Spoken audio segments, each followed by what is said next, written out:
Bien sûr, le leadership existe. Victor Hugo, Napoléon Bonaparte, Simone Veil. Pour autant, il devient inflationniste.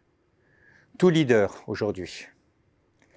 Dans les images qui viennent, quand on interroge sur le web le mot leader et leadership, il apparaît souvent un personnage qui est habituellement masculin, plus grand que les autres, eux-mêmes représentés comme des quasi-assujettis, uniformisés et qui travaillent durement ou écoutent dévotement, ce qui est une forme moderne de représentation du servage. On n'est pas très loin de l'iconographie totalitaire, mais que cela est naïf et surtout inutile, ce n'est que le web. Mais dans la littérature managériale, le leader est pratiquement l'être suprême par ses qualités cumulées. Il fait confiance, récompense, encourage, communique, personnifie, échange, fixe le chemin. Il peut être autoritaire ou participatif, ou coach, ou chef de file, ou visionnaire, ou délégatif. Cette prolifération de termes qui confinent au non-sens, au vide, permet à tout manager de se considérer dans son style comme un leader. C'est une vraie leadermania qui s'est emparée des entreprises et de ses cadres. Leadership, quel peut être l'intérêt de cette leadermania? Il y a aussi des séminaires pendant lesquels tout cela doit s'exprimer.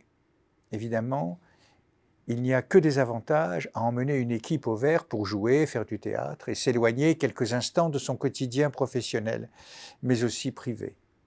L'intérêt est renforcé s'ils peuvent bénéficier d'une ou deux conférences captivantes avec ou sans rapport avec leurs activités professionnelles. En revanche, les convoquer pour écouter un chef qui répète les paroles du DG, déjà omniprésent en communication interne, ou énonce des lieux communs auxquels ne semblent croire que les naïfs par nature ou les arrivistes par intérêt personnel, est vraiment contre-productif. On ne perd pas que son temps.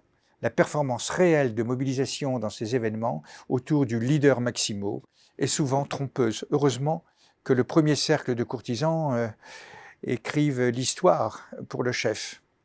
Alors pourquoi cet engouement ? Existe-t-il d'ailleurs vraiment ou est-ce plutôt un discours imposé et dans ce cas, que permet-il de nouveau ou de différent? Question chère au marketing produit. Le leadership devant être reconnu par autrui, il s'agit d'un critère finalement discrétionnaire décidé par la hiérarchie et qui lui permet, avec l'appui de certaines DRH, de faire stagner les carrières des managers devenus trop nombreux par une promotion symbolique plus que financière. Vous êtes un manager mais pas un leader. Il faut donc aujourd'hui décourager ou prolétariser une partie des managers, ceux dont on va décider dans le secret qu'ils ne peuvent pas être leaders, dont on va obstruer l'avancement. Il suffit de leur confier une équipe ou des missions qui ne favorisent pas cette qualité de leader pour en faire des handicapés du leadership, dont la carrière stagnera en indices et rémunération. Parfois, de vraies personnalités émergent quand même, malgré tout, et la DRH et les dirigeants ont un problème sur les bras, car cela ne correspond pas à leur plan. Le leadership est bien mieux que la notion de haut potentiel.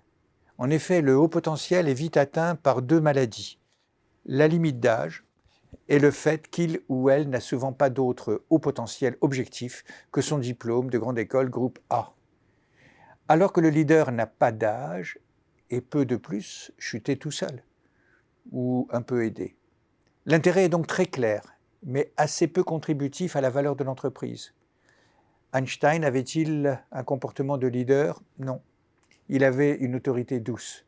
Mais Pierre-Gilles de Gennes, prix Nobel, était un leader qui galvanisait ses élèves à l'ESPCI. Il n'y a pas vraiment de modèle unique.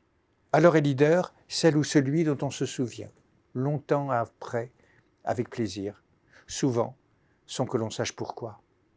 Ainsi, laissons un peu de côté toute cette partie parfois inutile de la littérature managériale et concentrons-nous sur celles et ceux qui peuvent être respectables, donc respectés dans l'entreprise.